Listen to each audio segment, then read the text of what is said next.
시간 2022년 1월 24일 월요일 오후 4시 45분. 자, 이제 곧버스 한번 확인해 보겠습니다. 2415원. 결국 상단선 찍었어요. 예, 드디어 사거래일을 남겨놓고 2430원에 있는 상단선 찍었습니다. 참 신기하죠? 예, 있으면 갖다 찍어요. 근데 문제는 지금 이 가격을 지킨다라는 것 자체는 상단선의 문제가 아니라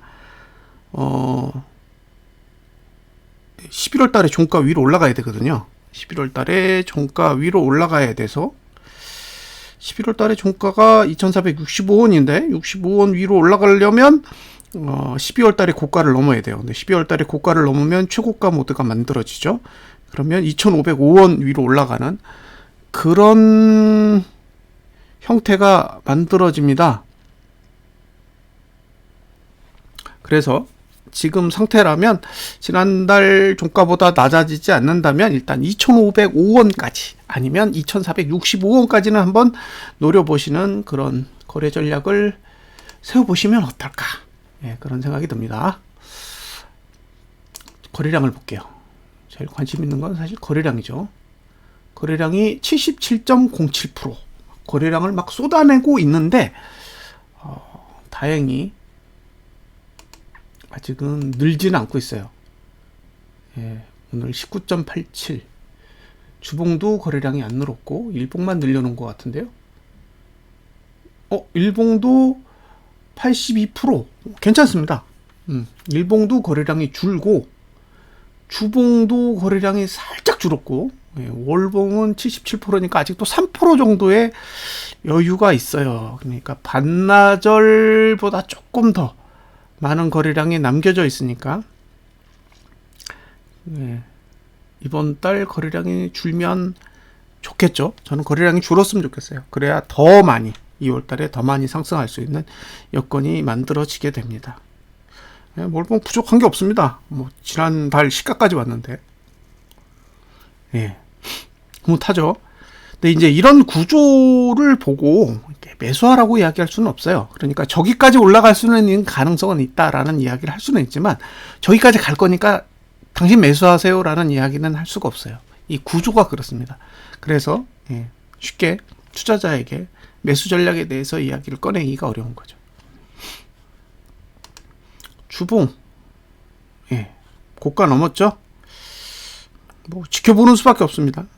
잘 가는지 마는지. 어차피 매수가는 여기 2,320원 정도 되기 때문에 이 가격을 오지 않으면 그냥 홀딩하고 지켜보는 거죠. 일봉은 하단선에서 튕겼던 걸로 알고 있고요. 내일도 계속 하단선이 발달됩니다. 그래서 전봉 저가만 붕괴되지 않으면 상방은 계속 유효하다라고 보여집니다. 지금 주봉이나 월봉은 거래해야 될 근거가 없어요. 일봉만 보시고 단기적으로 접근하시는 거 외에는 지금 상태에서는 뭐 접근할 방법이 없습니다. 똑같이 상단선 왔죠. 그래서 이게 이렇게 볼린저 밴드 같은 차트를 보면 어디까지 올라간다라는 걸 산술적으로 계산이 되거든요. 그러니까 이게 곧버스도 타이거냐 코덱스냐에 따라 가격이 다 다른데 그런 것들을 지표를 보면 쉽게 파악할 수 있어요.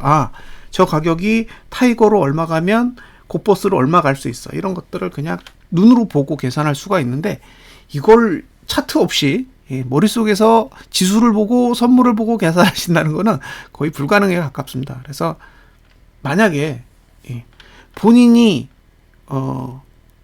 ETF를 거래한다. 그리고 코덱스 레버리지, 뭐 코덱스 인버스 2X 또는 타이거 레버리지, 타이거 인버스 2X 같은 종목을 거래를 하고 있다면 이런 차트를 쓰지 않고는 가격 계산이 거의 불가능해요. 그래서 ETF 거래를 해보시겠다 또는 ETF 거래를 하고 있다 그러면 제가 보기엔 이런 프로그램을 쓰시는 게 훨씬 정신 건강에 좋으실 겁니다. 자, 주봉으로 가보겠습니다. 주봉 공중에 떠있죠. 올라가면 뭐 무한대로 가는 거니까 할 얘기 없고요. 매수가는 2,420원입니다. 지금 이제 목표가는 얼마까지 보셔야 되냐면 2,700원, 2,710원까지 노려볼 수 있습니다. 이 가격으로 곧버스 코덱스로 환산하면 얼마까지 갈 수 있냐? 여기에요, 여기. 2,596원이니까 2,600원이야. 그러니까 지금 이번 주에 만약에 미국 증시가 막 쏟아지고, 외국인 선물 매도를 투하하면 2,600원, 2,700원 이렇게 볼 수 있다는 얘기죠. 맞나요? 2,700원? 네, 2,700원 이렇게 볼 수 있다는 얘기입니다. 자, 일봉은 상단선이 없었기 때문에 그냥 뚫고 올라갔고 하단선 찍고 올랐죠. 예. 저가만 깨지 않으면 상관없습니다. 그러니까 지금의 흐름은 일봉은 전봉 저가만 지키면 상승 추세를 타고 가는 형태가 되고요. 주봉은 하단선 안 찍는 게 정신건강에 좋겠죠. 그냥 가는 게 최고입니다. 지금 뭐 굳이 조정까지 해가면서 월말인데 내려올 필요 없이 목표가인 11월 달 종가 위로 올라가면서 11월 고가까지 넘는 그런 흐름으로 연결되는 게 고퍼스 투자자에게는 베스트라고 보여집니다.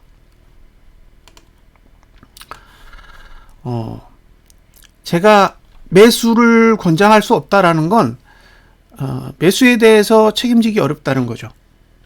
그러니까 지난달처럼 지수가 올라가요. 지수가 올라갔는데 지수가 올라갔기 때문에 고퍼스 가격은 떨어졌단 말이에요. 그러면 난리가 납니다. 매수하신 분들이 분석이 엉망이다. 분석이 틀렸다. 제대로 볼 줄도 모른다. 이런 식으로 사람들의 반응이 바뀌게 돼요. 근데 정작 이번 달에 보시면 지난달에 매수가에서 매수하셨던 분 치고 손실난 분이 없잖아요. 지난달 매수가가 2,300원대입니다. 2,320원 아래로 매수가가 만들어졌고, 매수가 만들어진 것 중에 가장 낮은 게 2,180원이었나요? 예, 그 정도였거든요. 근데 가격이 그만큼까지 떨어졌어요, 실제. 그러니까 사람들의 반응이 완전히 달라져요. 그러니까 그런 부분들을 고려해야 돼요, 저는. 그렇게 흔들었을 경우에 정신적인 충격을 받게 되는데, 그런 정신적인 충격까지 고려해서 설명을 해야 되기 때문에, 그럴 가능성이 있으면 오히려 매수 전략에 대해서 유보적으로 접근할 수밖에 없습니다. 그게 서로에게 좋아요. 그래서 함부로 매수에 대한 이야기를 꺼내지 않는 거죠. 어떻게 보면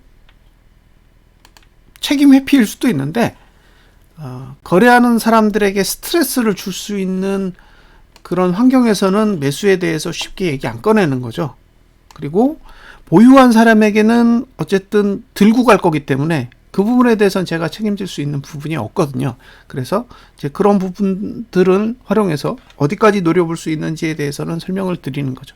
그래서 목표가는 있는데 매수가가 없는 그런 형태가 그런 이유 때문에 나오는 거예요.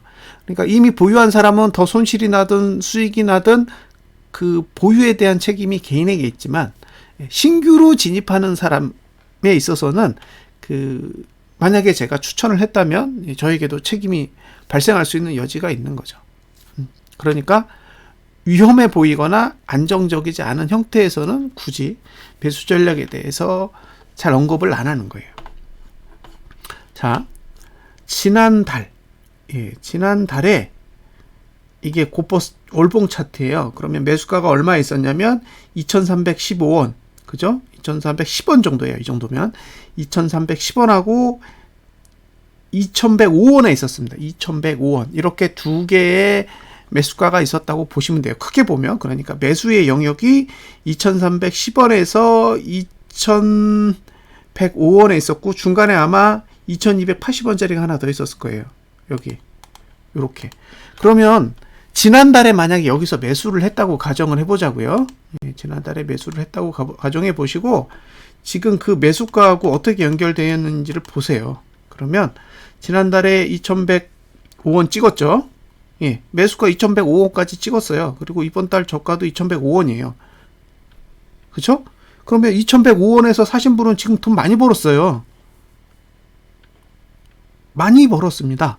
그리고 2,280원에서 사신 분도 이제 이익이에요. 예? 심지어 2,310원에서 매수한 사람도 이익입니다. 그런데 시간의 차이가 존재한다라는 거예요. 이 시간의 차이 때문에 일정 시간 동안 손실 구간에 들어가 있으면 예, 손절하는 분도 계시고, 그리고 동영상을 보고 욕을 하시는 분도 충분히 있을 수 있어요. 그래서 이제 아예 그렇게 하시지 못하게 차단하는 거예요. 예. 그렇게 생각하시면 됩니다. 예. 매수하세요라는 이야기를 안 하는 이유는 여러 가지 상황이 발생할 수 있기 때문이에요. 지금은 올랐기 때문에 마치 매수한 게 옳은 판단처럼 느껴질 수도 있지만 반대로 내려서 엄청난 손실이 났었을 수도 있는 거죠. 그래서 이제 그런 부분에 대해서는 시간의 흐름, 돈의 흐름에 따라 전략을 세워야 되기 때문에 지금처럼 결과만 보고 이야기를 할 수는 없다라는 점은 감안을 하시고 투자 전략을 세우셨으면 좋겠습니다. 자, 오늘 개인이 고버스를 643억 팔았습니다. 그러니까 개인이 고버스를 팔고 있다라는 것 자체는 뭐 굉장히 긍정적인 신호죠. 개인이 고버스를 파는 한 하락은 없는 거죠. 자, 이번 달에 개인이 판 고버스의 금액은 6,277억입니다. 많이 팔았어요. 랭킹 3위에 올라가 있습니다. 그래서 지금 상태는 일단 월말까지는 계속 지켜볼 필요는 충분히 있다라고 판단이 됩니다. 일단 목요일까지는 고버스를 지켜보시는 걸로. 고버스가 목요일까지 어디까지 올라가는지는 한번 보시고, 제가 보기에는 목요일 지나서 이제 금요일부터는 고민을 하셔야 돼요. 금요일 이후에는 매수 기회가 전혀 없을 것 같고요. 홀딩을 2월 달까지 가져갈 건지, 아니면 1월 말쯤에 일부 청산하고 2월 달에 조정 오는 거 봤다가 다시 진입을 할 건지는 알아서 결정을 하시면 될 것 같습니다. 자, 여기까지 분석 마치겠습니다. 감사합니다.